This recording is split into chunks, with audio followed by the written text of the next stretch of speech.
Iqra kitabaka kafa binafsika al-yauma alaika hasiba. Gera baca kitab anjeun, cukup ku anjeun sorangan poe ieu sebagai hisab atas diri anjeun sorangan.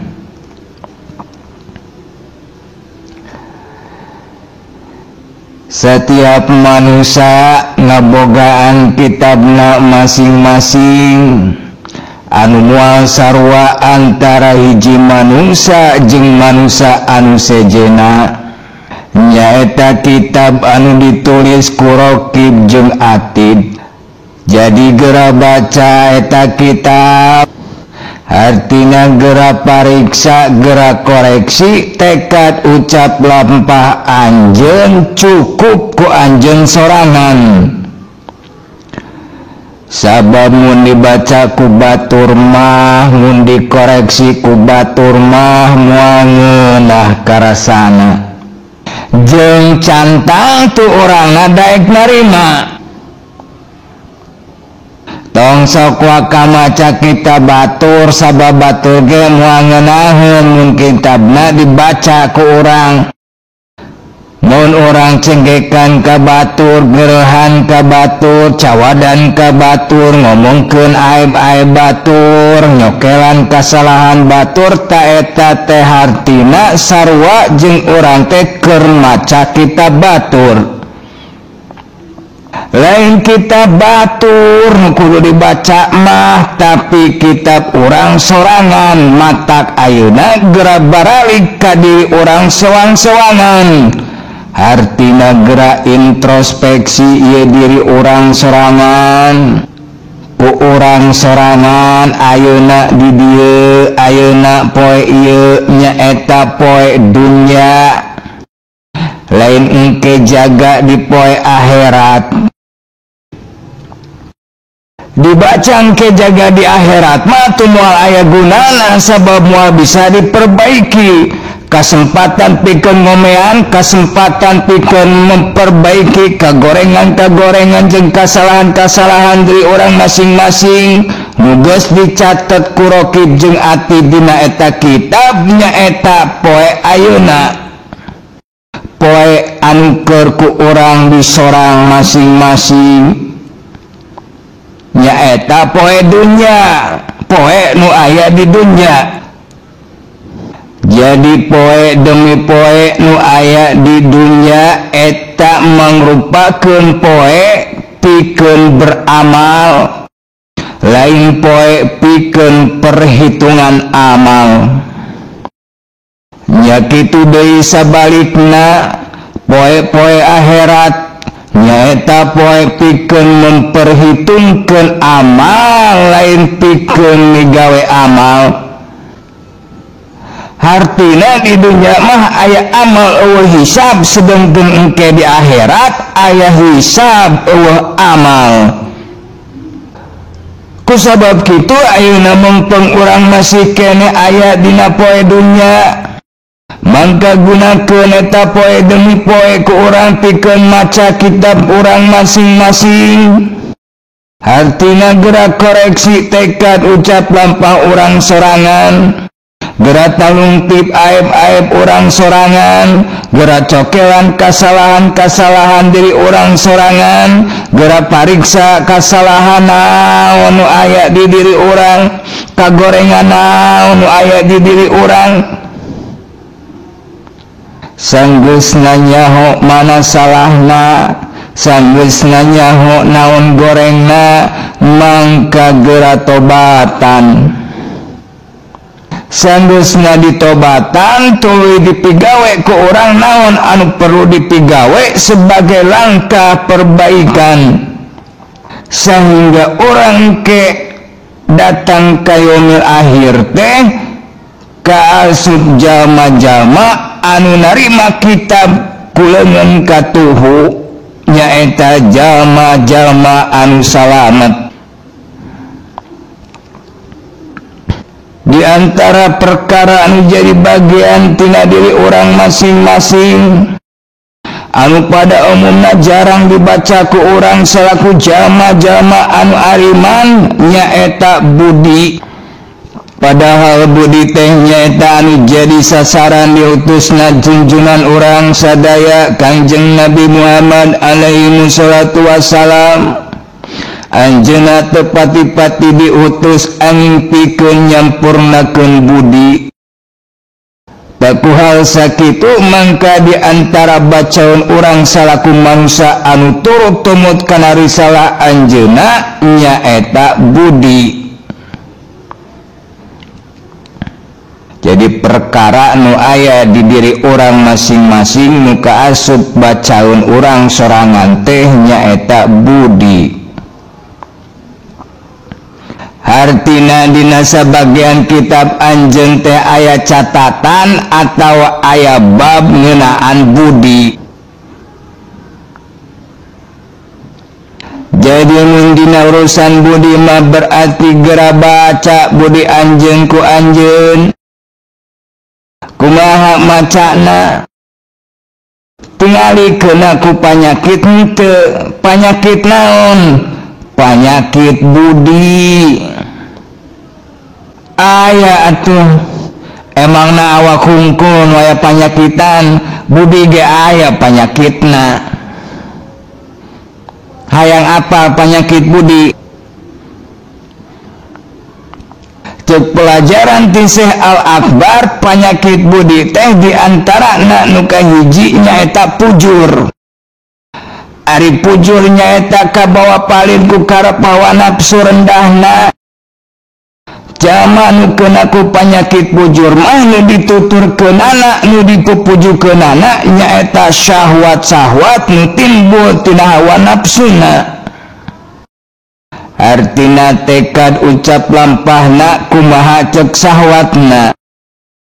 Mun timbulna syahwat kahiji awewe misalna, mangka sakabeh daya jeung upayana ditojokeun ka eta awewe. Berbagai cara dilakonan demi menangkeun eta awewe. Nalika sakabeh daya jeung upayana geus diketrukeun tapi ditolak ku eta awewe, manehna geus teu asa-asa deui, geus teu ragu-ragu deui pikeun nempuh jalan anu menyimpang tina tuntunan agama jeung dari gama. Cinta ditolak, dukun bertindak. Beak motor hiji panasaran keneh, pindah ka dukun sejen. Beak mobil can beunang keneh bae. Beak motor beak mobil dipake biaya ngadukun can beunang keneh bae. Ayeuna geus teu boga jeung biayana kapaksa tirakat sorangan. Timimiti puasa muti puasa wiswa nepi ka mati geni dilakonan. Beunang teu tawewe. Teu beunang kadon manehna anu stres. Rek beunang kumaha wong awena anak kiai ge.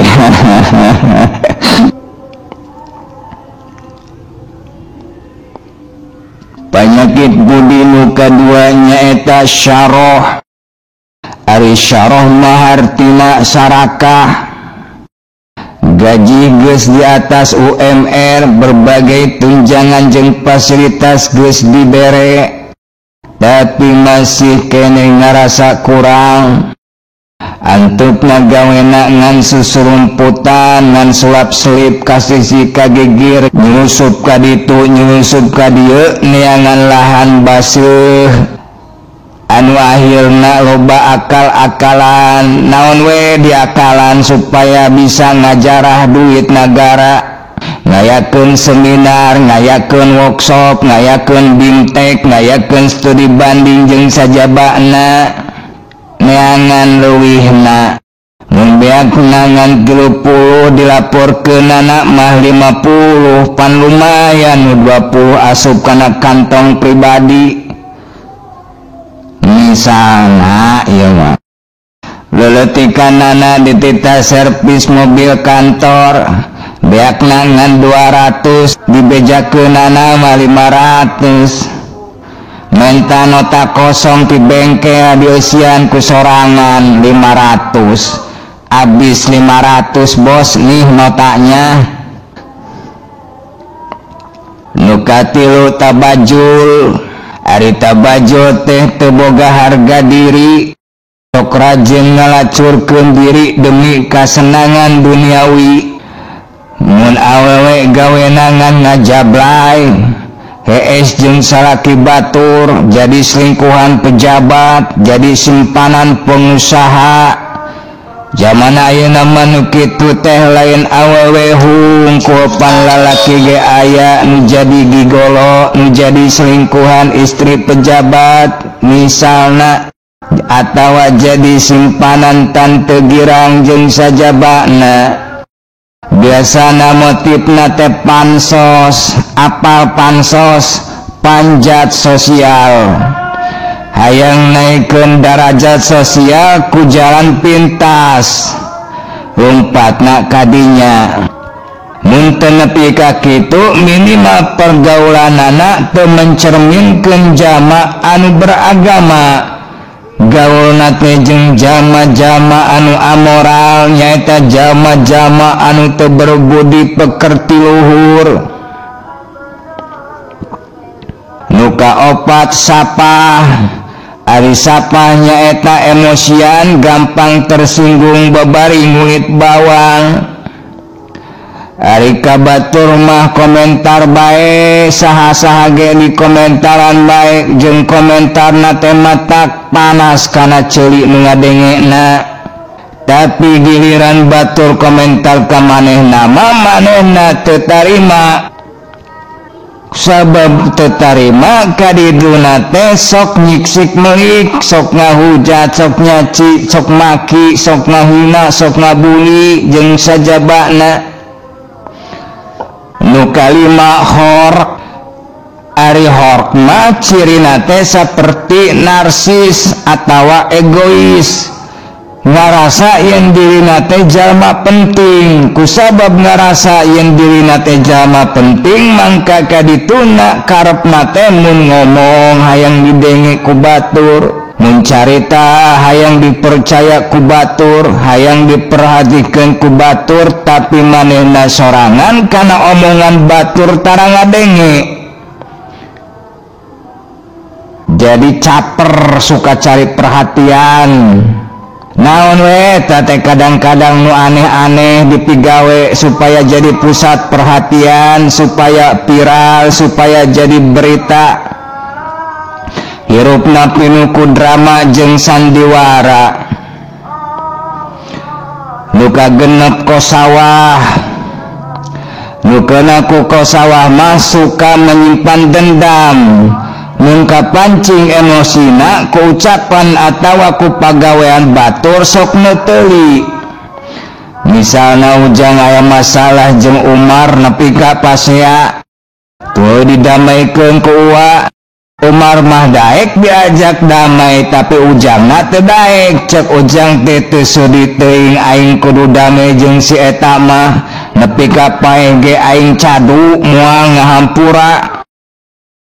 Untuk itu daek nama daek didamaikan dina biwirna mah saling hampura. Ujang tenggeus ngahampura cek dina biwirna mah, tapi dina kanyataana nama hate nama angger kene dongkol kene bae teu cager-cager. Carita nama si Umar teh geus dihampura, tapi di tukangeuna nama diomong-omong kene bae.